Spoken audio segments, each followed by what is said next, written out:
Olá, minha gente, Deus abençoe você. Estamos aqui hoje com um programa, com um vídeo muito, mas muito especial. Estou aqui com o Padre Gabriel Vilaverde, que veio a São Paulo rezar comigo o Santo Rosário, veio fazer parte de uma das missões do Frei, e aí a gente aproveitou, né? Aproveitou a vinda dele para gravar algumas coisas, já fez participação em outros programas e eu decidi gravar com ele. Eu falei, padre, vamos fazer? Porque assim como eu não conhecia, eu tenho certeza que muita gente não conhece. Então este vídeo vai ser de uma riqueza tremenda. Primeiramente, padre, seja bem-vindo. Muito bom ter o senhor aqui. A alegria é minha, Frei Gilson, estar falando com todo esse povo de Deus que acompanha o seu trabalho e falando sobre essa figura extraordinária que mudou minha vida e com certeza pode mudar a vida de tanta gente com o seu exemplo, com a sua santidade. Nós iremos falar de o Padre Cícero. Quem nunca ouviu falar de Padre Cícero? Padim Cício, né? Como a gente também ouviu muito. Olha aqui, eu estou lendo atrás do livro, Anete, fala aí, padre, o nome? A irmã Anete. Anete do Molin. Diz assim, abrir o livro da vida do Padre Cícero é entrar no mistério da aventura mística. Monsenhor Murilo de Sá Barreto, os ricos vão a Roma, os pobres vêm a Juazeiro. E o Padre Cícero Romão Batista mesmo diz, tomei o propósito, desde o começo desta enorme perseguição contra mim, de entregar tudo a Deus e a Nossa Senhora das Dores e não me defender de coisa alguma. A gente vai entender essa frase no decorrer da nossa conversa. Esse livro é um livro do Padre Gabriel, está aqui, do Padre Gabriel Vilaverde, Corações Sacerdotais. O Padre Cícero na visão de outro padre. No final a gente diz para você como adquirir. Eu fiz questão de falar sobre este livro aqui nas minhas redes sociais, porque eu tenho minha família, por parte de mãe, ela é uma família nordestina. Minha mãe, do Pernambuco, na cidade de Panelas, a qual eu ia todos os anos ao Pernambuco. Então, uma região que me é muito cara, o Nordeste. E lá a gente sempre ouviu falar muito de Frei Damião, né? Frei Damião que andou pela cidade de Panelas, mas também Padre Inciso. Eu não sei se Padre Inciso chegou aí a Panelas, Pernambuco, acho que não. Mas passou por Pernambuco. Mas você não tem como ir para o Pernambuco e não ouvir falar de Padre Inciso. Então, eu, sinceramente, tinha muita curiosidade. Quando eu vi que o Padre Gabriel estava escrevendo, quando o senhor postava, eu já ficava curioso. Eu falei, eu quero saber o que esse santo, o que este homem tem, né? O que é? E a gente ouvia tanta polêmica. O Padre Cícero não é santo porque se envolveu em política. E aí eu falava, Jesus amado, você se envolveu em política, como é que vai? Vai ser difícil mesmo. E não sei o quê. Gente, lendo esse livro aqui, e olha, é um livro tão gostoso de ler, eu li em 4 dias, de tão gostoso que é. Quando eu falo que eu leio em 4 dias, é porque é bom. É gostoso, é tipo uma história que te fascina, que você quer conhecer o que aconteceu. Vale muito a pena. Você que não conhece a história do Padre Cícero, você vai conhecer hoje muita coisa, mas com o livro você vai ter detalhes, você vai ter documentos, você vai poder aprofundar o assunto. E nós vamos conversar aqui, eu e o padre vamos fazer algo bem descontraído, bem dinâmico, bem espontâneo. Né? Eu separei aqui algumas perguntas para o padre, ele que escreveu o livro, agora ele vai ter que responder para mim e para vocês. Padre, a primeira pergunta que eu faço é, quem é Padre Cícero? Como nasceu a vocação de Padre Cícero? Então vamos lá. Vamos entrar nesta aventura, eu chamo de aventura, a vida do Padre Cícero. Uma novela, né? Que nos deixa curiosos, né? E ao mesmo tempo impressionados. O Padre Cícero nasceu, um jovem que nasceu no Crato, na cidade do Crato, hoje bem próximo de Juazeiro. E na sua infância, por ser de uma família católica, ele gostava muito de ir para a igreja rezar. Ele ia para a escola, antes de ir para a escola, parava na igreja matriz, que hoje é a Catedral de Nossa Senhora da Penha. Ali ele passava, né, tempo rezando. E numa determinada época da sua vida, ele teve contato com a vida de São Francisco de Sales. Olhe, Frei, como é importante a leitura de um bom livro. Um livro que fala de Deus, um livro que, por exemplo, né, a editora do Frei divulga Imitação de Cristo. Os livros de Santo Afonso de Ligório. Quantos santos tiveram essa mesma experiência, né? Sim. A própria Edith Stein se converteu lendo Teresa d'Ávila. Teresa d'Ávila. Né? Ou seja, a importância de um bom livro na vida de alguém. Assim como um conteúdo ruim, perverso, pode destruir uma alma, uma boa leitura, um bom conteúdo pode salvar uma alma. E lendo a vida de São Francisco de Sales, Padre Cícero, criança, fez um voto de castidade. Isso aqui, Padre Cícero para mim é extraordinário porque a vida dele começa aqui.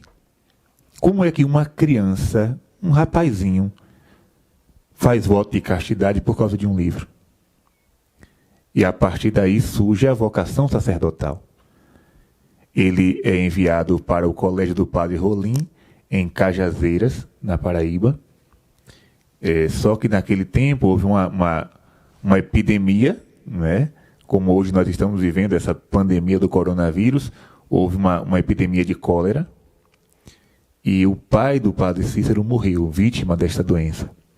Ele teve que parar os estudos e voltar para casa e assumir o papel do pai. Porque só tinha ele de filho homem, ficou a mãe viúva com 2 filhas. Ele voltou para casa, deixou os estudos para cuidar da mãe e das irmãs. Assumir as responsabilidades do pai. Veja que no caminho dos homens de Deus sempre tem as dificuldades. Só que um certo dia ele estava dormindo na rede. É muito comum a rede lá no Ceará, né? Como cama, para dormir. E ele teve um sonho com o pai.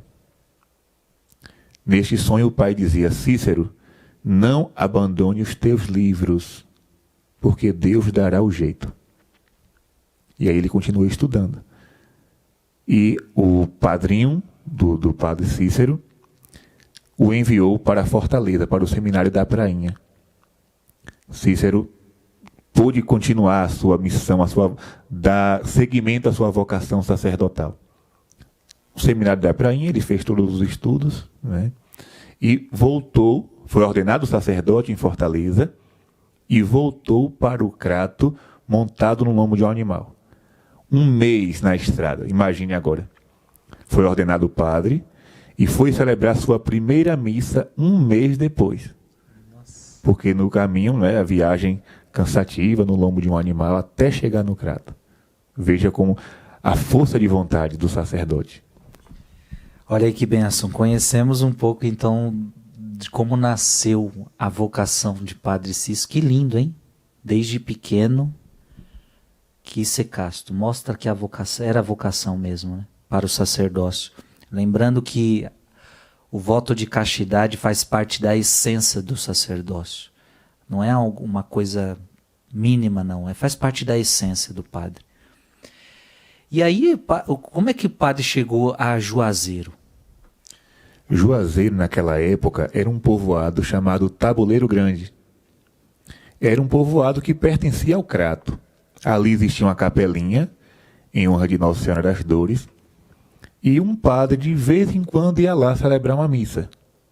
O povo não tinha uma pastoral, o povo não tinha um pastor morando naquele lugar. E o Padre Cícero, no Crato, recebeu o convite de celebrar a missa de Natal no Tabuleiro Grande. Ele foi com muita alegria. Naquele dia, foi uma festa para o povo. O povo ficou tão encantado com aquele jovem padre, o povo ficou tão surpreendido com aquela pregação, com aquela piedade, que reuniu-se um grupo de leigos e disseram assim: Padre Cícero, venha morar aqui no Juazeiro. Lá. Por que Juazeiro? Porque lá existiam alguns pés de Juá que dava sombra para os viajantes, né? Então venha morar aqui no Juazeiro. Padre Cícero não tinha intenção de morar ali. Não. Nós temos documentos que mostram qual era a sua vontade. Sua vontade era ser professor, né?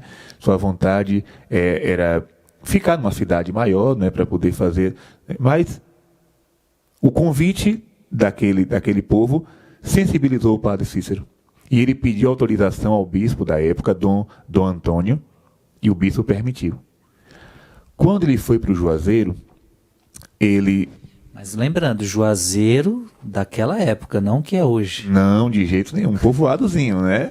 50 casas, mais ou menos. Um lugar bem pobre. Como São João Maria Vianney, no caminho de Aço, né?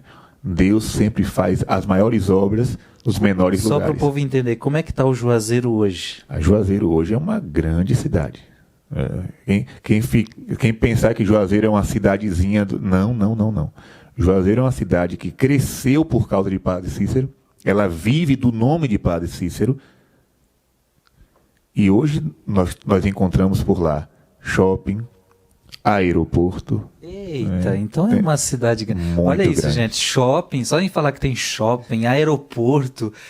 Então, para o povo entender, né, Juazeiro daquela época era um lugar muito simples, um povo muito pobre, um povo muito humilde, e é o que o padre está dizendo, quem fez Juazeiro ser o que é o nome dele, é a devoção a ele, né? Nossa, que lindo. Curioso, Frei, que o Padre Cícero viu a construção do aeroporto. Nossa. Né? Em 1933, né, ele já via a construção do um lugar de pouso, né, para aviões.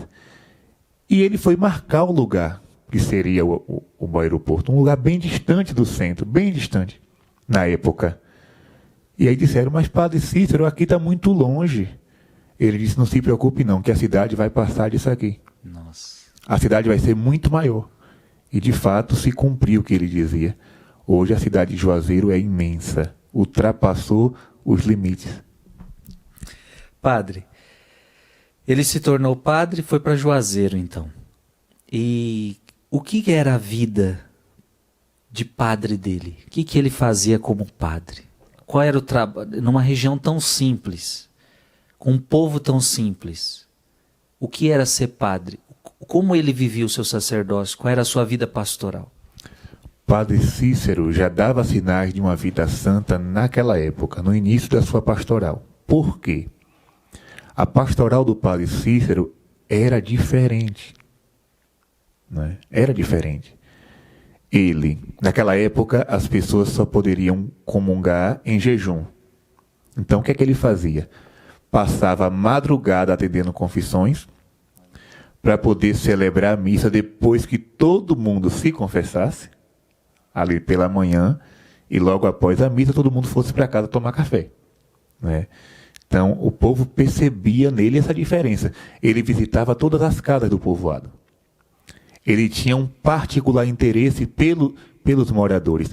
Ele acabou com os sambas, porque lá era um lugar onde acontecia muito samba, cachaçada, e essas rodas de samba terminavam em briga, em prostituição. Então, o que acontecia? O povo que se reunia para fazer isso deixava um espião, né? E geralmente uma criança, e ficava, não é, observando. Quando o Padre Cícero se aproximava, ele gritava, lá vem seu padre. Aí todo mundo corria. Porque se Padre Cícero chegasse na hora de surpresa, com um cajado, ele saía descendo o cajado em todo mundo. Né? Tem a história de uma prostituta chamada Belmira, que ela estava tão alcoolizada que todo mundo correu e ela não percebeu. Ela continuou sambando, ficou sozinha. Quando ela olhou para trás, o Padre Cícero estava em pé.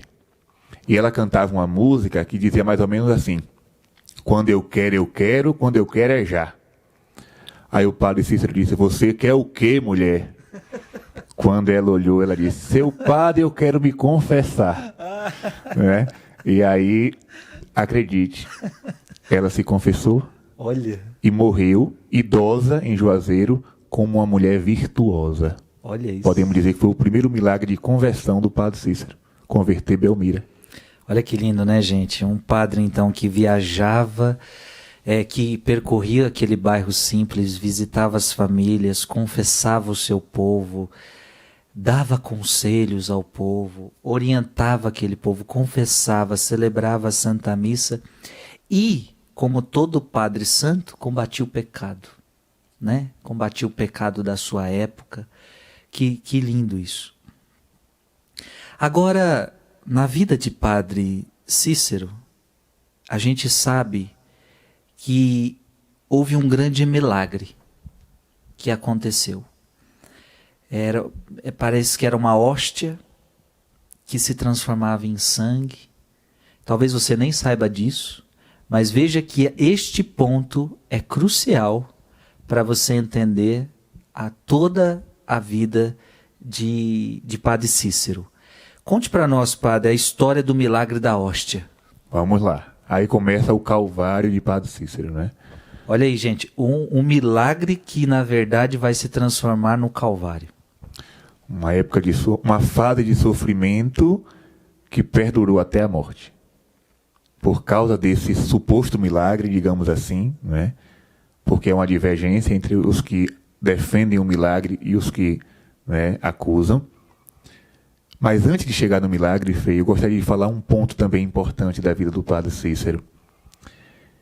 Ele, como eu falava, ele tinha sonhos, e esses sonhos eram proféticos, digamos assim. Certa vez ele terminou de confessar o povo e foi para uma escola, a escola do professor Simeão, sentou na cadeira do professor, se debruçou na mesa e dormiu. Naquele cochilo, ele teve um outro sonho que foi o marco divisor na vida do padre Cícero. Ele viu Jesus Cristo entrando naquela sala, acompanhado dos 12 apóstolos. E Jesus Cristo, ao se aproximar da mesa, ele ficou atrás do padre Cícero, em pé. Jesus começa a fazer uma queixa, né? Ele dizia mais ou menos assim. Eu vou ler o texto rapidinho, né? Na íntegra. Está aqui no livro do Frei, para a gente entender o que foi que Jesus disse ao padre Cícero no sonho. Ele disse assim: tenho empregado todos os meios para salvar o mundo.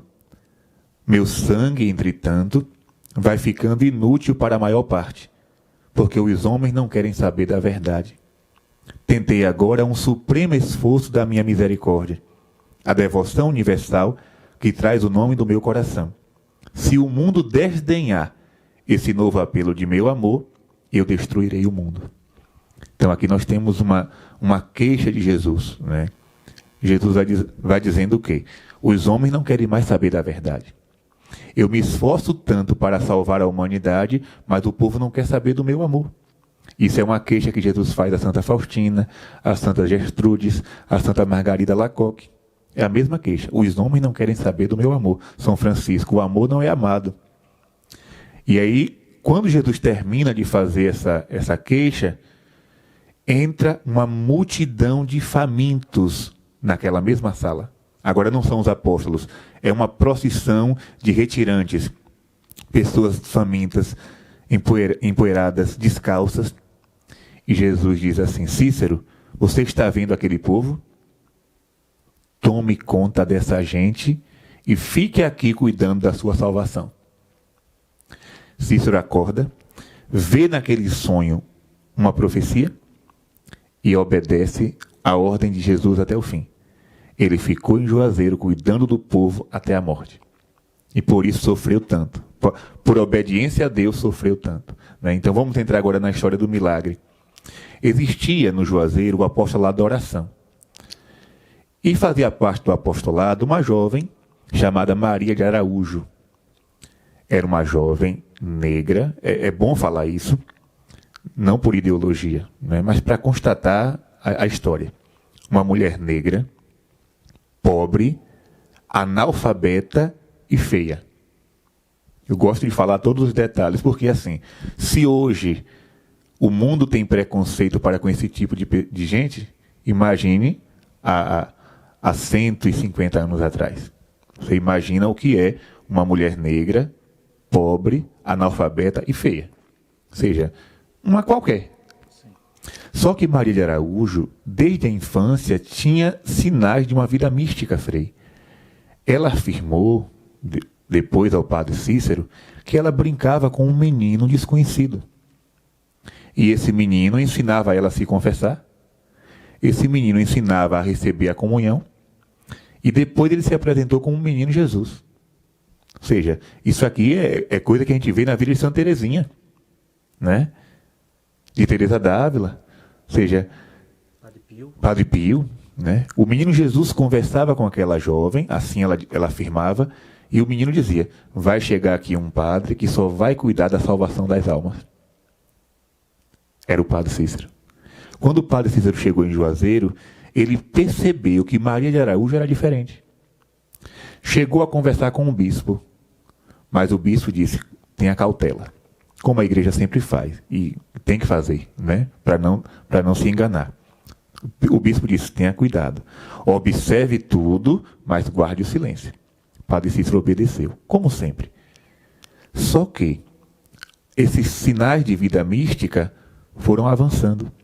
Num determinado dia, foi no dia 1º de março de 1889, era uma sexta-feira da quaresma, o padre Cícero convocou o apostolado da oração para uma vigília de oração reparadora ao Santíssimo Sacramento. Naquele tempo, as mulheres passaram a noite inteira em oração, enquanto o padre Cícero confessava os homens. Quando deu ali por volta de 5 horas da manhã, padre Cícero viu que as mulheres estavam cansadas. E ele disse assim: eu vou dar a comunhão para que elas possam ir para casa tomar café. Olha a misericórdia, né? Aqui é um sinal de misericórdia. Eu não vou simplesmente cumprir o ritual. Não, porque o ritual diz assim, vamos fazer. Não, eu vou dar a comunhão para que elas possam ir para casa tomar café. A misericórdia com a fraqueza humana. E na hora que ele foi dar a comunhão, que ele deu a comunhão a Maria de Araújo, claro, se eu dou a comunhão para uma pessoa aqui, logo eu vou dar para outra pessoa, né? Eu vou passando. A beata entrou em êxtase. Entrou em êxtase, e quando ela voltou do êxtase, ela percebeu que tinha um gosto estranho na boca. Quando ela foi ver, caiu um pouco de sangue na mão. E aí ela se assustou. Ela tentou segurar aquele sangue. Quando o padre Cícero foi guardar a âmbula no sacrário, ela se aproximou do padre, assustada, mostrando o sangue e mostrando a hóstia sangrando na boca. O padre Cícero tomou aquele susto, mas ao mesmo tempo pediu a ela que consumisse aquela partícula e purificou todo o sangue, né? Ou seja, não deixou vestígio de nada. E de primeiro momento pode ter sido até na cabeça dela ou do próprio padre, deve ter alguma coisa na sua boca, algum machucado. Hemorragia. Então ele fez de tudo para despistar, né? Só que as pessoas perceberam. Alguma coisa aconteceu de estranho. No outro dia, numa próxima comunhão, acontece o mesmo fato. E todas as vezes que a beata comungava, a hóstia se transformava em sangue na sua boca. Gente, olha isso. Toda vez agora que padre Cícero entregava a hóstia para essa mulher, a hóstia virava sangue na boca dela. E um fato que não tinha acontecido em nenhum lugar do mundo. Porque no passado nós temos muitos relatos de hóstias que se transformaram em carne e sangue. Lanciano, o milagre de Cássia, de Oviedo, até mesmo em Roma. Porém, na boca de uma mulher, a hóstia sangrar durante tanto tempo foi uma surpresa para todos, principalmente para o bispo. Só que padre Cícero chegou ao ponto de dar a comunhão a Maria de Araújo separadamente. todo mundo comungava e depois ela ia sozinha lá comungar. Então, o padre Cícero fez de tudo para abafar. Porém, o padre Monteiro, que era reitor do seminário do Crato, esteve no Juazeiro. E padre Cícero disse, um irmão padre eu posso confidenciar.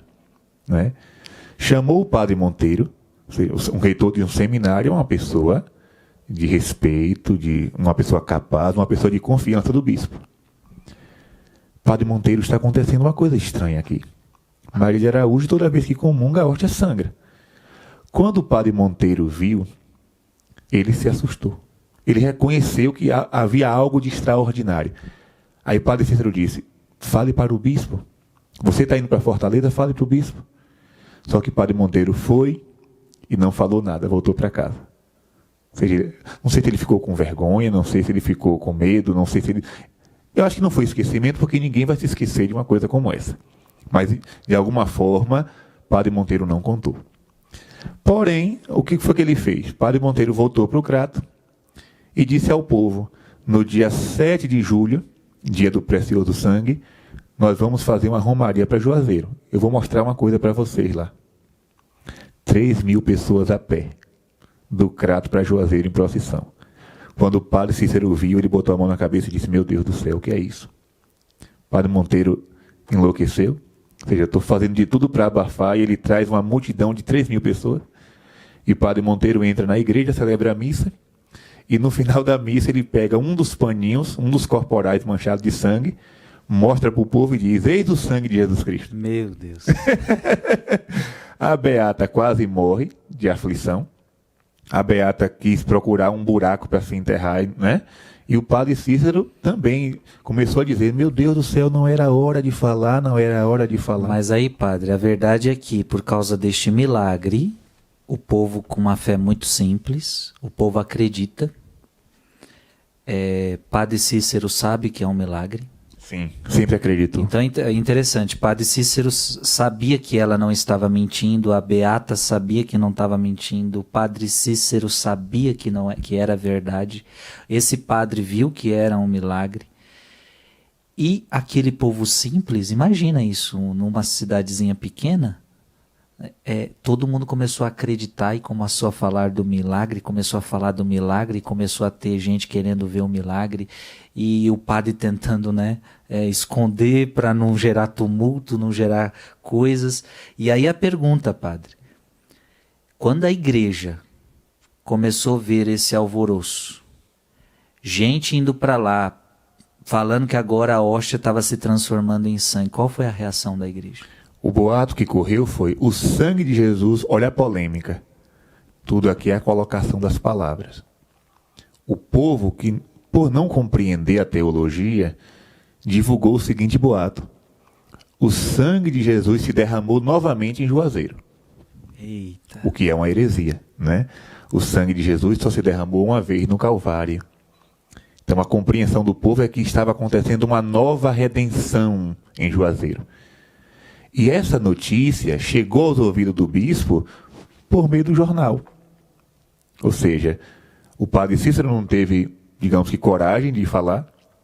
O padre Monteiro não comentou nada, mas a notícia saiu no jornal de Pernambuco, saiu no jornal do Rio de Janeiro e chegou aos ouvidos do bispo. Você imagina, gente, é muito ruim isso. A gente que é padre, a gente sabe, né? Se tiver acontecendo algum problema, é melhor a gente ir lá para o nosso bispo e contar para ele. Então, imagina o bispo receber notícia por jornal do alvoroço que estava acontecendo em Juazeiro. Mas e aí? A igreja recebeu essa notícia por jornal, soube do milagre. Ela recebeu acreditando no milagre? Ou como é que ela percebeu isso tudo? Eis a questão. Para mais de 30 sacerdotes do Ceará e também de Pernambuco, de Alagoas, o fato era um milagre. Porque muitos padres estavam indo para Juazeiro levando caravanas e testemunhando. Assim, a comunhão se transformava na boca da beata não somente quando o padre Cícero dava a comunhão. Qualquer sacerdote que desse a Eucaristia via. Interessante. Qualquer sacerdote. Ou seja, era o sacerdócio, né? Sim, sim. teve época da Beata comungar 3 vezes no dia, porque ela não conseguia consumir a partícula transformada em sangue. Muitas vezes se transformava num coração, um coração de carne, né? E aí aquela hóstia era recolhida, colocava novamente a hóstia na língua dela e acontecia o mesmo fenômeno. Então os padres, todos que iam lá, acreditavam no fato. Mas o bispo ficou chateado porque ele recebeu a notícia por terceiros. Então ele já ficou com a desconfiança. Ele disse ao padre Cícero: eu não lhe proíbo de acompanhar o fato, mas não saia dizendo que é milagre uma coisa que a igreja não investigou. Só para você ter uma noção, a igreja sempre vai ter uma prudência. Imagina se tudo que o povo disser que é milagre, a igreja já chegar dizendo, não, é milagre. Não, primeiro tem que ter estudo, primeiro vai ter que investigar. E às vezes, né, padre, a verdade é que demora anos, demora tempos. E é assim que funciona. E quando as coisas são de Deus, elas se mostram, elas se revelam. O próprio João da Cruz, padre, ele diz o seguinte: se você receber uma revelação do céu, e você falar, foi Deus que me mandou isso, uma revelação do céu, aí o São João da Cruz, para você discernir se isso é de Deus ou é do demônio, ou é da sua cabeça, não acredite. Primeiro passo, não acredite. Isso é João da Cruz quem fala, um grande doutor da igreja, místico. Ah, mas foi o céu. Não, não acredite, duvide. Se for de Deus, isso vai persistir e não terá como ninguém negar. Não terá como ninguém negar. Então, assim, para você entender que a igreja sempre tem uma cautela muito grande, né? E é muito natural a descrença em primeiro lugar. Aconteceu, por exemplo, com a Virgem de Guadalupe, a igreja teve dificuldade. Fátima, Lourdes, Lanciano. Meu Deus, a gente pode colocar tantas coisas. O bispo não acreditou em Guadalupe, aí precisou ter um milagre na frente dele para ele reconhecer, né? Mas, padre, então a igreja teve dificuldade para reconhecer o milagre. Sim. E parece-me que, eu já li o livro, né, gente? Então, me parece que começou a haver uma perseguição forte ao padre Cícero. Porque a igreja queria ter cautela, queria ter calma, mas o povo, imagina um povo simples, não queria essa calma. O povo é milagre, e o padre Cícero envergonhado. Mas aí o que era um milagre para levar as pessoas para Deus, o que Deus estava manifestando naquele joelho. E bonito de ver, um milagre eucarístico, a volta ao Santíssimo Sacramento. Jesus está verdadeiramente no corpo, naquela hóstia consagrada. Parece-me que ele começou a ter perseguição. E a igreja, preocupada com o alvoroço que estava se atornando e colocando aquela mulher como santa, o padre Cícero como santo em vida, porque é muito preocupante isso, quando em vida alguém já é aclamado santo, a igreja tem muita cautela e muito cuidado, de repente a igreja se vê na necessidade de começar a dar algumas sanções, algumas palavras duras e pesadas para o padre Cícero. Como é que foi isso, padre? A perseguição que o padre Cícero viveu. O bispo, ele, como eu dizia de início, ele deixou a coisa acontecer. Mas no coração ele não conseguia acreditar. Por uma questão, digamos assim, ele não compreendia como que uma mulher, né, era um fato, como eu já falei, um fato novo. Como que uma mulher do interior do Ceará todo dia recebe o Jesus na Eucaristia, e ele dizia, essa mulher é poderosíssima, quem é esta santa? Né? Na minha diocese tem uma santa desse nível, desse porte, de comungar todos os dias e a hóstia sangrar. E aí ele escolheu 2 padres da sua diocese para investigar esse milagre. E não foram 2 padres, assim, escolhidos de qualquer forma. Foram, eu não vou dizer os melhores, mas assim, os mais capacitados. Era um que foi formado em Roma, fez doutorado em Roma, e o outro que estava cotado para ser bispo. O padre Antero e o padre Clicério. 2 crânios da diocese, digamos assim. de máxima confiança do bispo. E os padres Glicério e Antério diziam assim: vamos para Juazeiro ensinar o povo a rezar o Pai Nosso? Já ia desdenhando, ou seja, já foram sem acreditar. Fizeram um retiro de 3 dias, um retiro do Espírito Santo, e foram para Juazeiro. Chegando lá, eles viram o fenômeno se repetir. Padre Cícero chamou um médico chamado Dr. Madeira, um dos melhores da época, formado no Rio de Janeiro. Chamou também o Dr. Ildefonso. Chamou o farmacêutico II, José II. Chamou, teve um quarto aí que eu não recordo agora o nome, mas pessoas da ciência, né, que entendiam de medicina, para acompanhar a primeira comissão. O que foi que os médicos fizeram? Pegaram um copo de percloreto de ferro, ou seja, uma substância capaz de estancar qualquer sangue, né? Capaz de coagular qualquer tipo de sangue. Deram a beata para gargarejar. Primeiro investigaram a boca, a gengiva, a língua, tudo. A pressão, os batimentos cardíacos, tudo que era possível fazer naquela época, examinaram a beata de cabeça para baixo. Né? E depois que ela gargarejou essa substância, cuspiu num copo, tinha nada. Coloca a hóstia. Ela fecha a boca, quando abre, sangrando. Tira, gargareja de novo, lá no segundo teste. Quando cospe, nada, nenhum vestígio de sangue. Outra hóstia. Quanto mais ela comungava, mais o sangue era vivo. Né? O sangue era vivo. Às vezes a hóstia se transformava em sangue só um pedacinho e terminava a transformação nas mãos do padre. Né? E isso, para que isso acontecesse, a beata foi levada para o Crato, bem longe de Padre Cícero, para que Padre Cícero não exercesse uma influência sobre ela. Então, tudo isso foi acontecendo e Padre Cícero em Juazeiro.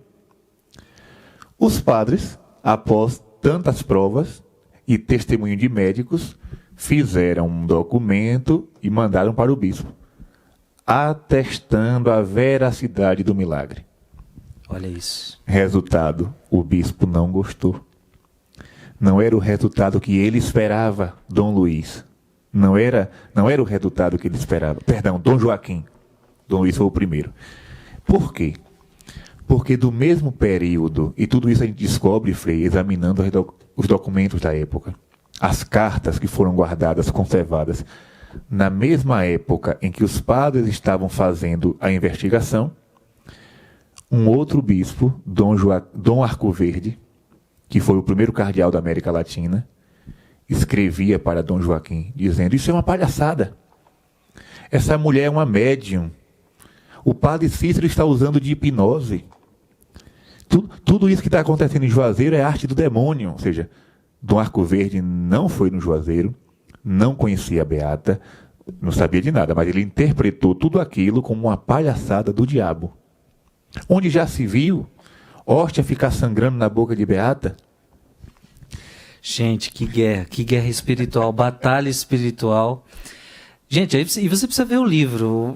A gente não vai contar tudo para você, não. É só para deixar com água na boca, hein, padre? Tá deixando com água na boca o povo aqui. E aí, me fala, padre, quais foram as sanções que o padre Cícero recebeu, chegou a receber da igreja? Após o relatório da comissão, o bispo fez uma segunda comissão. Escolheu 2 padres, o padre Alexandrino e o padre Manuel, que não tinham formação superior, eram simples padres de paróquia, né? E deu ordens a eles. Ou seja, eu quero que o resultado seja esse. Os padres foram para trazer um resultado que fosse favorável ao bispo. E o que foi que eles fizeram? Levaram a beata novamente para o Crato, tiraram o véu que a beata usava e forçaram a beata a ficar com a boca aberta. Porque o bispo dizia assim: se a hóstia se transforma em sangue, tem que se transformar na vista de todo mundo. Ela não pode fechar a boca. E aí a beata recebia a hóstia, ficava 15 minutos com a boca aberta, sem poder fechar. Não acontecia nada. No segundo dia, voltando, a primeira comissão estudou a beata durante um mês, 33 dias mais ou menos. E essa segunda comissão foram 3 dias só. No segundo dia, hóstia na língua, boca aberta, nada acontece. Terceiro dia, hóstia na língua, boca aberta, nada acontece. Aí o padre perguntou, cadê o milagre, beata? E ela, que tinha locução interior com Jesus, teve a ousadia de dizer, nosso Senhor Jesus Cristo manda dizer que o milagre não aconteceu, porque o padre da comissão não está em estado de graça. Quando ela falou isso, o padre Alexandrino deu na mão dela 12 bolos de palmatória. Foram pancadas tão fortes que a mão ficou inchada, sangrando. E aí começou o martírio. Ela foi presa na casa de caridade, submetida a muitas humilhações. E do outro lado, o padre Cícero sofrendo, né? O padre Cícero foi suspenso de ordem. Olha aí, ó. Uma das punições que padre Cícero recebeu, o que é suspenso de ordem? Você não pode mais ser padre, você não pode mais exercer seu sacerdócio. Em outras palavras, pode confessar? Não. Pode celebrar a missa? Não. Um pouco parecido com o padre Pio, que também sofreu uma grande perseguição por causa dos seus estigmas. E veja, a gente tem que dizer isso, da própria igreja que não tinha dificuldade em acreditar. Padre Cícero foi fazer o que em Roma? Padre Cícero foi a Roma no desespero. Porque, assim, além de ser suspenso de ordem, ele recebeu, assim, o processo foi enviado para o Vaticano. E o Vaticano, examinando o primeiro e o segundo processo, disse que tudo aquilo tinha que ser condenado, né? A beata tinha que ser enclausurada, tudo aquilo que foi escrito sobre Juazeiro tinha que ser queimado, e o padre Cícero tinha que sair de Juazeiro com ameaça de excomunhão. Gente, olha o sofrimento deste homem, Jesus amado. Eu fico imaginando eu lá. Imagina nós, padre, dar uma hóstia para uma mulher, a mulher começa a sangrar. Que culpa eu tenho disso? E de repente, porque eu acredito nisso. E detalhe, falavam para padre Cícero negar. E ele não negava. Ele falava, olha, desculpa, eu não posso negar. Eu posso não ficar divulgando. Isso eu posso e tenho me esforçado para não fazer. Agora, negar o que eu vi, isso eu não posso fazer. E aí as coisas iam piorando, né? Na verdade, o bispo pediu a ele, antes de ir para Roma, que ele fizesse uma declaração negando o milagre. Olha aí. E ele fez a declaração, ou seja, ele obedeceu o bispo. Porém, ele diz na declaração, nego, como a igreja me manda negar, porém não nego o que eu vi. E o bispo chegou a mandar outra carta para ele. Foram muitas cartas. Eu tive que ler. Eu tenho um documento lá, um dossiê de 800 páginas. Meu Deus. Com todas essas cartas, eu tive que ler todo para chegar nesse livro. O bispo chega a dizer: coloque a culpa na beata. Nossa. Diga que a culpa é dela e você vai ficar livre de toda e qualquer punição. E ele responde para o bispo: eu não vou botar a culpa numa inocente. Me perdoe, senhor bispo, mas eu sei que a beata é inocente, eu sei que ela não tem culpa, eu não sei se a igreja vai reconhecer ou não como um milagre, mas seja lá o que for, não foi culpa dela. Que sofrimento. O padre, então ele não pôde mais exercer seu sacerdócio? Teve que sair de Juazeiro, foi morar em Salgueiro, Pernambuco. Olha isso, né? Foi para Salgueiro, Pernambuco. Foi para Salgueiro, porque ele não podia ficar em Juazeiro. E Roma chancelou isso. Continua assim, você não pode exercer seu sacerdócio. Não pode exercer o ministério e tem que sair de Juazeiro. Porque assim, os jornais da época diziam que era tanta romaria em Juazeiro na época, que numa celebração da Semana Santa, tinha tanta gente que o povo não podia se ajoelhar. Nossa. A multidão era tão grande que o povo não podia se ajoelhar porque não tinha espaço, era todo mundo colado.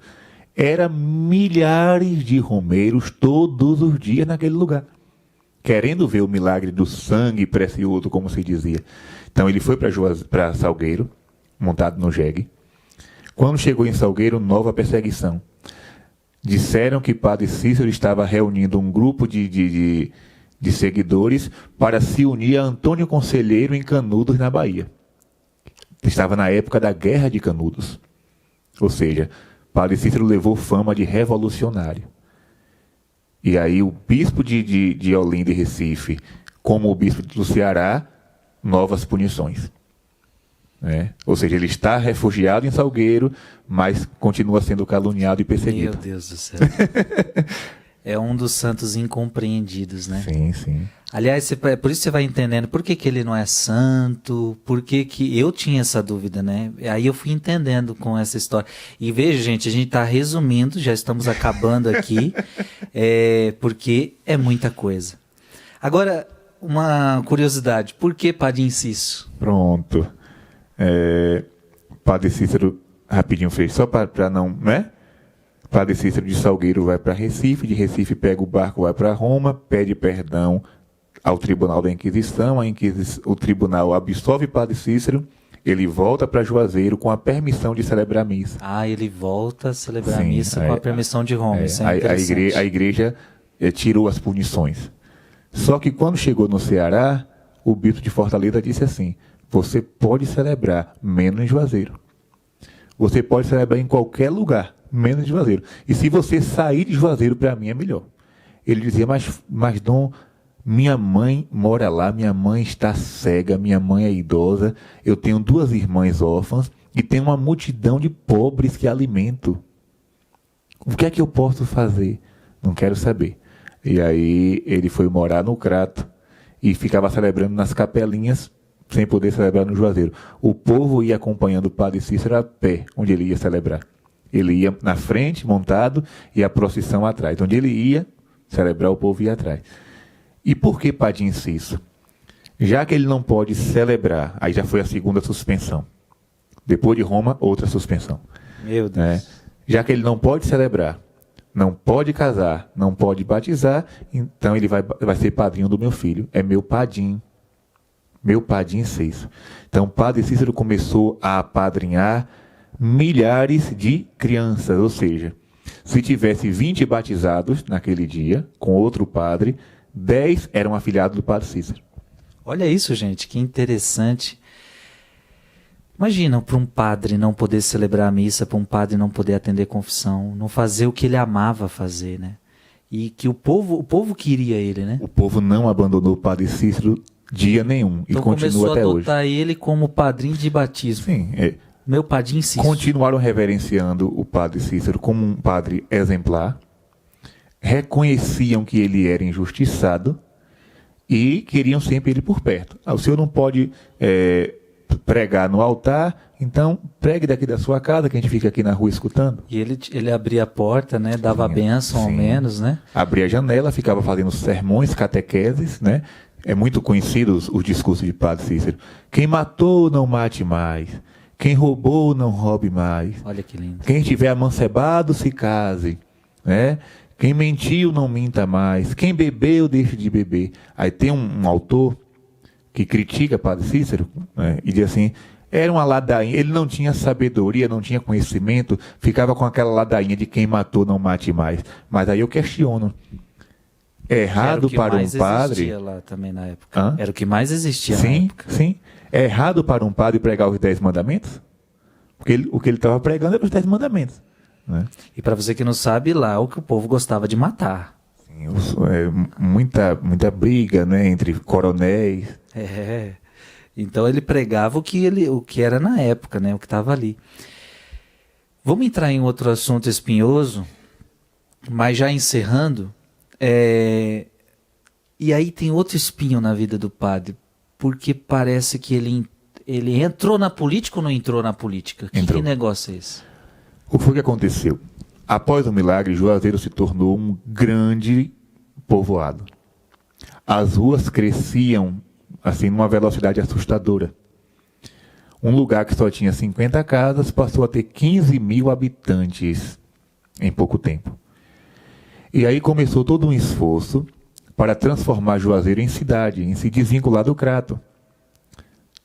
E para que isso acontecesse, houve a colaboração de duas pessoas. O doutor Floro Bartolomeu, que era um baiano que foi morar em Juazeiro, um homem muito astucioso, muito inteligente, muito sagaz, e o padre Peixoto, que também era político. Padre Peixoto e doutor Floro fizeram campanhas e mais campanhas para emancipar Juazeiro. Só que quando Juazeiro foi emancipada, houve uma disputa. Quem vai ser o primeiro prefeito? Se fosse Padre Peixoto, daria confusão, porque ele era muito polêmico. Se fosse Dr. Floro, também daria confusão, porque ele também era polêmico. E aí ficou aquela disputa, quem vai, quem vai. Padre Cícero pensou assim: se o povo está aqui por causa de mim, eu vou precisar tomar as rédeas. Porque imagine se eu colocar a direção de uma cidade que eu construí nas mãos de uma pessoa errada. Então, já que eu não posso ser padre, eu vou ser o primeiro prefeito. Eu vou cuidar do povo de uma outra forma, né? E aí ele assumiu o governo da cidade. E parece que ele assume na condição de que ele viu que daria guerra, daria briga, daria morte. Sim, Isso aqui é importante você entender, porque eu fiquei me questionando, mas por que entrar na política? A gente sabe que isso não é bom. Mas me parece que ele entendeu que se ele não entrasse ia dar morte. Ali naquela região do Cariri, existiam muitos coronéis que brigavam entre si. E cada um tinha seus capangas. A primeira coisa que Padre Cícero fez como prefeito foi o famoso, conhecido Pacto dos Coronéis. Olha que legal. O que foi que ele fez? Ele reuniu todos os coronéis da região na casa dele e fez com que todos assinassem um selo, um pacto. Pacto de paz. Ou seja, a partir de hoje, ninguém invade mais terreno de ninguém, ninguém pode brigar com ninguém. Ou seja, a partir de hoje é paz no Cariri. Ou seja, Padre Cícero foi um homem pacífico. Ele entrou na política para serenar os ânimos, para acalmar as tempestades. E o que seria a guerra contra o Juazeiro? A guerra contra Juazeiro, porque, como eu dizia, depois do milagre, o calvário de Padre Cícero foi um calvário até a morte. Então, o Franco Rabelo, ele via no Padre Cícero um adversário. Um homem poderoso, um homem conhecido, um homem que arrebanhava multidões. Então ele dizia o quê? Precisamos acabar com esse homem. Herodes querendo perseguir o menino Jesus, né? Nasceu o rei, então vamos tirar o rei do caminho. E ele enviou uma tropa de soldados para destruir Juazeiro. Essa tropa, quando o Padre Cícero soube disso, ele mandou uma carta para Franco Rabelo, dizendo: eu sou um sacerdote, eu sou um homem de paz, não sou de guerra. Por que você quer me matar? Por que você quer ameaçar meu povo? Que medo? Qual é o medo que eu posso causar? Eu sou sacerdote, ele repete, eu sou sacerdote católico. Tem um telegrama, eu tenho uma cópia desse telegrama. E aí, mas Franco Rabelo não quer saber de nada. E parece que atacou mesmo, né? Sim. Atacou e tiveram que ter a legítima defesa, né? Padre Cícero, quando soube que a tropa estava se aproximando, trazendo canhões. Gente, ó, pra você entender o buraco que esse padre estava. Um padre que vivia num lugar de guerra. Um Nordeste ali pegando fogo, né? E o padre... E aí que a gente entende o porquê que ele entrou na política, meio que para apaziguar os ânimos, para tentar acalmar aquilo tudo. Ele não era a favor da morte, ele não era a favor da... Não, ele pregava totalmente o contrário, né? E aí, quando ele soube disso, ele reuniu todo o povo e disse assim... Antes, o Floro Bartolomeu, ele procurou um senhor que era um ex-cangaceiro de Lampião, mas que estava morando ali por perto, e disse assim: o que é que nós vamos fazer? E esse rapaz disse: olha, vocês devem fazer o seguinte: cavem um valado em torno da cidade, levantem uma grande parede de terra em torno da cidade de Juazeiro, e coloquem no meio dessas paredes, né, um cano, e naquele cano vocês vão ficar por trás com as armas. Quando os soldados se aproximarem, vocês vão atirar, eles não vão saber de onde a bala vem e eles não vão conseguir entrar em Juazeiro. E aí foram dizer a Padre Cícero reuniu toda a multidão e disse: minha gente, Amanhã, de madrugada, todo mundo aqui, com pá, com enxada, com foice, com copo, com balde, com tudo. Precisamos cavar o valado da Mãe de Deus. Ele dizia assim. Vamos cavar o valado da Mãe de Deus. Nossa Senhora das Dores vai nos proteger. E aí pronto. De criança a idoso, em 6 dias, cavaram todo o muro em torno de Juazeiro. Fizeram aquela parede alta de terra, né? Os romeiros homens ficavam atrás, esperando os soldados chegarem, e as mulheres ficavam em casa rezando. Padre Cícero dizia assim: se os soldados invadirem a cidade e quiserem abusar de vocês, mulheres, guardem em casa um pouco de querosene e um fósforo. Joguem o álcool, o querosene no corpo e risquem o fósforo. Morram queimadas, mas não permitam que eles violem a castidade de vocês. Meu Deus. Ou seja, porque naquela época os soldados faziam isso. Além de destruir tudo, eles abusavam sexualmente das mulheres. Então, mas só para você entender que o povo, ele estava numa guerra, o povo ia para matar. Ele ia chegar na cidade matando, abusando. A ordem de Franco Rabelo era levar a cabeça do Padre Cícero numa estaca para a Fortaleza. Era o troféu, a cabeça do Padre Cícero numa estaca. Então o povo, quando soube disso, o povo ficou enlouquecido. E para o povo era proteger Padre Cícero, mas proteger sua terra. Proteger Padre Cícero e proteger Juazeiro. Proteger a terra da Mãe de Deus. Proteger seu povo, né? Meu Deus. Tá boa demais essa conversa. Todo mundo já ouviu falar de Lampião, né? Quem não ouviu falar de Lampião? Naquele filme O Auto da Compadecida, a gente vê muito Lampião. O Padre Cícero chegou a se encontrar com Lampião alguma vez? Se encontrou. O Padre Cícero se encontrou com muita gente. Ele era uma figura conhecida em todo o Brasil já naquela época, né? E continua sendo hoje um dos maiores influenciadores que a história do Brasil já conheceu, né? Padre Cícero foi tema de livros escritos nos Estados Unidos, já naquela época. E o que foi que fez Lampião ir até Juazeiro? Depois da vitória de Juazeiro contra os soldados de Franco Rabelo, né, porque Juazeiro, um detalhe interessante, o canhão de Franco Rabelo não funcionou. Olha isso. Porque quando eles fizeram um teste para que, né, a bala fosse arremessada, o canhão estourou e a boca do canhão voltou para o lado contrário. Como quem diz assim, ninguém ataca Juazeiro. Juazeiro é uma cidade que ninguém consegue, inatingível. De fato, uma terra protegida por Nossa Senhora. E com o sucesso da vitória dos juazeirenses, o governo da época, já não era mais Franco Rabelo, pediu a Floro Bartolomeu para combater a Coluna Prestes, que era uma revolução comunista que estava acontecendo ali por aquela redondeza. Carlos Prestes iria entrar no Ceará para fazer a revolução, e o governo pediu a Floro Bartolomeu que reunisse os romeiros de Padre Cícero para combater a Coluna Prestes. Floro Bartolomeu disse assim: para vencer essa batalha eu vou chamar Lampião, né? E mandou uma carta para Lampião, uma assinatura de Padre Cícero. Ou seja, forjou uma assinatura. Lampião, quando viu aquilo, endoidou. Meu padrinho Cícero quer me conhecer, eu vou agora. E se mandou para o Juazeiro. Olha que confusão dos diabos. Floro Bartolomeu, nessa época, foi para o Rio de Janeiro fazer um exame, que ele estava doente. Quando Lampião chegou em Juazeiro, Floro Bartolomeu estava lá e Padre Cícero sozinho.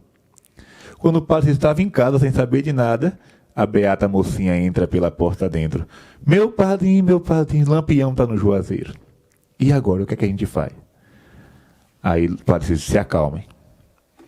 Quando foi por volta das 10 horas da noite, a cidade já dormindo, né, todo mundo dormindo, Padre Cícero foi a pé até o encontro de Lampião. Lampião, você veio fazer o que aqui? Não, meu padrinho, me disseram que o senhor me chamou para dar uma patente de capitão. Não, não lhe chamei, não. Eu quero que você saia daqui dentro de 3 dias. Sim, e as pessoas diziam, Padre Cícero, vamos aproveitar para prender Lampião. Ele disse, não, eu não vou prender ninguém, eu não sou polícia. Eu estou aqui para salvar, para converter. E aí foi até Lampião, deu a ele um rosário e disse, Lampião, deixe a vida do cangaço. venha morar aqui no Juazeiro, que eu vou lhe proteger. Abandone essa vida. Quem mata os irmãos não tem o perdão de Deus. Lampião ouviu tudo aquilo, mas disse a Padre Cícero: Padre, meu padrinho, eu faço, mas a patente de capitão que me prometeram eu quero. E aí Padre Cícero botou a mão na cabeça, chamou um rapaz que morava lá, o Shoa, que era ministro da Agricultura, e disse: resolva esse problema. Não me meta nisso não. E aí ele foi redigir um documento falso, dando uma patente de capitão a Lampião. Ele recebeu esse documento como se fosse verdadeiro e saiu de Juazeiro. Foi uma forma que Padre Cícero encontrou para Lampião sair dali antes que acontecesse uma revolução. Né? Antes que acontecesse uma guerra, ele disse ao Shoa: resolva isso. E aí o Shoa redigiu aquele documento, Lampião saiu com fama de capitão, mas de fato aquilo não valia de nada. E Padre Cícero queria que ele mudasse de vida. Gente, olha que coisa, né? A gente... É uma história... O Padre Cícero estava enfiado numa história tão complicada, hein? Ser padre num contexto desse, numa época dessa, com um povo desse, numa guerra, uma guerra do cangaço, né? Aquela... Meu Deus do céu. Eu creio que está te deixando aí com água na boca para você conhecer o livro. O livro está bem explicadinho. E nós terminamos esse vídeo que foi tão rico, tão abençoado, de tanto conhecimento. E aí e a morte de Padre Cícero? Quantos anos ele morreu? Morreu com 90 anos. Nossa. 90 anos em 20 de julho de 1934. E o curioso, as pessoas dizem: Padre Cícero foi excomungado. Morreu excomungado. Atenção. A história não é bem assim. Quando aconteceu a Revolução do Juazeiro, a notícia chegou em Roma. Um padre no sertão do Ceará, no sertão do Brasil, está promovendo uma guerra, derramando sangue. E a notícia de Roma foi uma carta de excomunhão. Nessa época já existia a Diocese do Crato, Dom Quintino foi o primeiro bispo. E quando a carta de excomunhão chegou nas mãos de Dom Quintino, para ser aplicada, Dom Quintino guardou na gaveta. Engavetou. Porque ele sabia que Padre Cícero não era culpado. Ele sentiu um peso na consciência. Veio a ordem de Roma. Mas ele disse: eu não posso excomungar o Padre Cícero. Primeiro que eu vou causar um inferno aqui. O povo vai se revoltar. Porque, padre, não posso deixar de falar, durante a suspensão de Padre Cícero, Juazeiro ficou 25 anos sem padre e sem missa. Você que está aí na pandemia, né? Nós estamos na pandemia, fecha igreja, abre igreja, o povo já sente falta de um domingo. Lá na minha paróquia, quando fechava a igreja que não tinha missa dominical, o povo ficava em angústia. O povo de Juazeiro ficou 25 anos sem missa, sem padre, sem sacramento, mas permaneceu firme na fé católica, porque Padre Cícero dizia: vamos rezar o texto todos os dias, o Rosário da Mãe de Deus, e vocês não vão abandonar a Igreja Católica, porque essa é a religião que Jesus deixou. Ele não se revoltou contra a igreja? Não. Em nenhum momento. Em nenhum momento você vai ver Padre Cícero revoltado contra a igreja. Algumas cartas ele mostra uma mágoa, uma certa mágoa com a injustiça, mas revolta jamais. Ele disse ao povo até a morte: eu vou morrer católico e eu quero que vocês sejam fiéis à Igreja Católica até o fim. Então o povo foi fiel ao Padre Cícero. Não mudou de religião, não abandonou a fé, mesmo sem padre, mesmo sem sacramento, durante 25 anos, permaneceram fiéis, com a oração do texto, com aquela coisa toda. E aí, Roma manda a carta de excomunhão, Dom Quintino engaveta. Padre Cícero morre sem saber disso. Dom Quintino escreve uma carta para o Vaticano pedindo que anulem aquela excomunhão. E aí o Vaticano anula. Né? O Vaticano volta atrás, digamos assim. Padre Cícero, quando morreu, ele morreu assistido por 3 sacerdotes. Recebeu a comunhão, logo ele não estava excomungado, porque um excomungado não pode receber sacramento. Muito detalhe, eu não vou contar tudo, o Frei já indicou o livro. Na hora da morte, uma senhora que presenciou tudo escreveu um relato da morte do Padre Cícero. Deram a ele um crucifixo. Ele beijou o crucifixo e colocou o crucifixo no peito. E pegaram na mão dele e traçaram 3 cruzes sobre Juazeiro, a última bênção que ele deu. e às 6 horas da manhã ele morre. Né? E naquele dia, Juazeiro estremeceu. Imagino.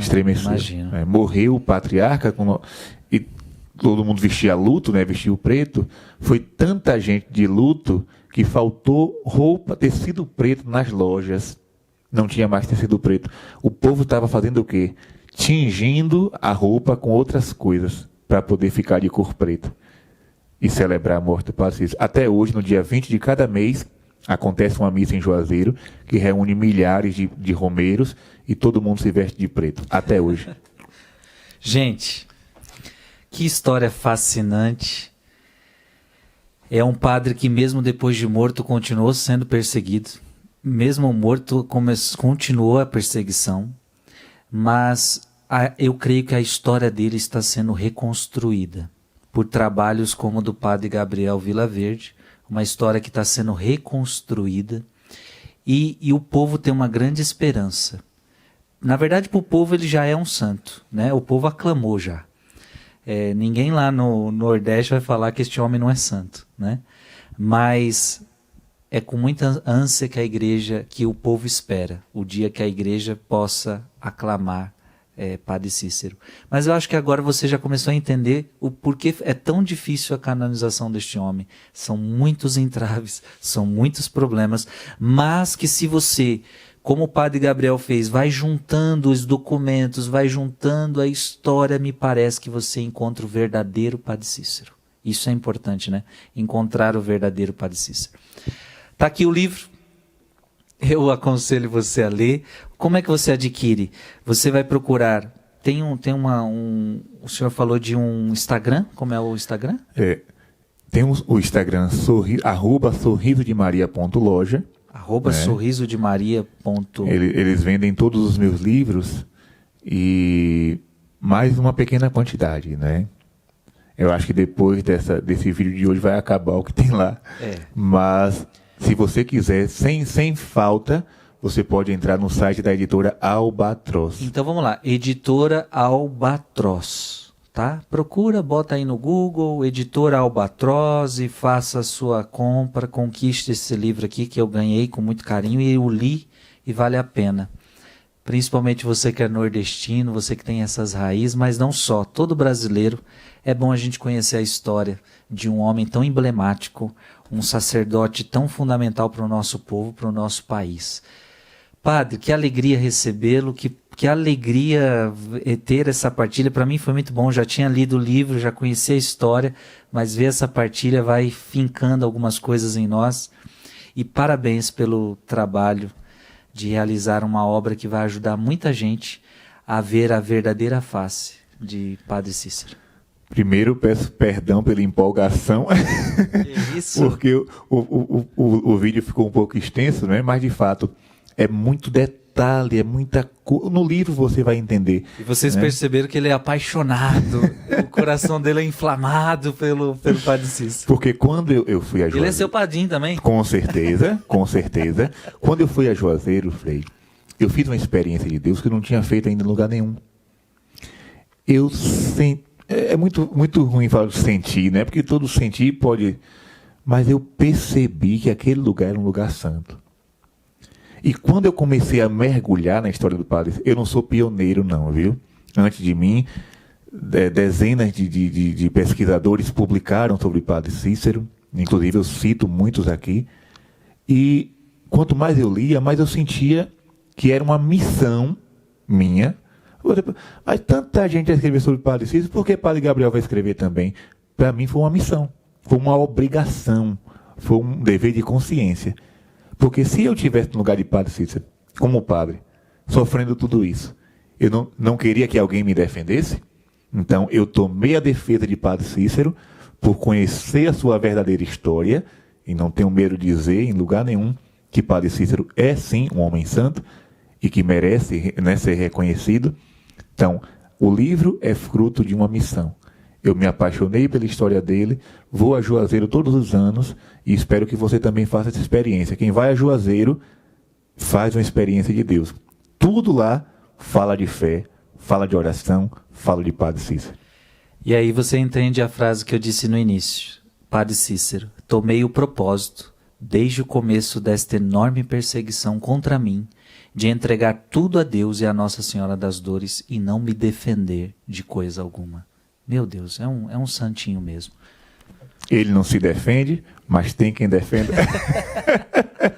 Eu e tantos milhares de devotos. Padre, eu tenho certeza que o povo conheceu muita coisa, aprofundou muita coisa, tirou muita dúvida e riu bastante também, né? Teve momentos que a gente deu para rir com a história. É o Brasil, é o nosso povo, é a nossa terra, quanta história. Deus abençoe você e dê a sua bênção, Padre, para este povo. Vamos lá. Como o Padre Cícero sempre ensinava, rezem todos os dias o Rosário da Mãe de Deus e se consagrem a Nossa Senhora. Esse foi o grande ensinamento do Padre Cícero. Reze todos os dias o Rosário da Mãe de Deus. E ele dizia assim: Mãe de Deus, Mãe soberana, Mãe das dores, a vós entrego tudo que tenho, tudo que sou, tudo que me pertence, os meus trabalhos, os meus haveres, a minha família, tudo entrego a vós, como filho e servo. Então, renovando essa consagração a Nossa Senhora, que o Senhor possa derramar sobre você, sobre a sua vida, sobre a sua casa, a bênção. Ele que é Pai e Filho e Espírito Santo. Amém.